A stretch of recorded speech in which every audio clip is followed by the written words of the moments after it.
இன்னொரு விஷயம் நம்ம அசின் பத்தி பார்க்கணும் அப்படின்னா, ஒரு ஆக்ட்ரஸ்ன்னு எடுத்துக்கலாமே. பீ இட் எனி ஃபில்ம் இண்டஸ்ட்ரி. அவங்க வந்து நடிக்க வந்துட்டாங்க, ஆர் இந்த ஃபில்ம் இண்டஸ்ட்ரியில இருக்காங்க அப்படின்னா, அவங்களுக்குன்னு ஒரு டேட்டிங் ரூமர்ஸ் வர ஆரம்பிச்சுரும். இவங்க இவங்க கூட ரிலேஷன்ஷிப்ல இருக்காங்க, இவங்களுக்கு இவங்க கூட கல்யாணம் ஆக போது, சோ அண்ட் சோ இந்த மாரி நெறைய கதைகள் வரும்.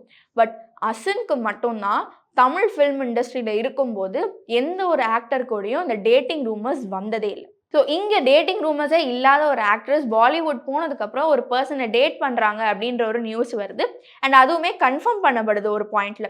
யார் அந்த பெர்சன்? யார் கூட வந்துட்டு அசின் ரிலேஷன்ஷிப்ல இருந்தாங்க அப்படின்னு பார்த்தீங்கன்னா, நீல் நிதின் முகேஷ். இவர் யாருன்னா, நம்ம கத்தி படம் வில்லன்ங்க. ஸோ இவங்க 2 பேருக்கு நடுவுல ஒரு நல்ல கெமிஸ்ட்ரி இருந்துச்சா? இல்லாட்டினா ஒரு நல்ல ரிலேஷன்ஷிப் இருந்துச்சா? அப்படின்னு பார்த்தீங்கன்னா, அத பத்தின டீட்டெயில்ஸ் தெர்ல. But their breakup that was very bad and ugly அப்படின்ற மாரியே சொல்லியிருக்காங்க.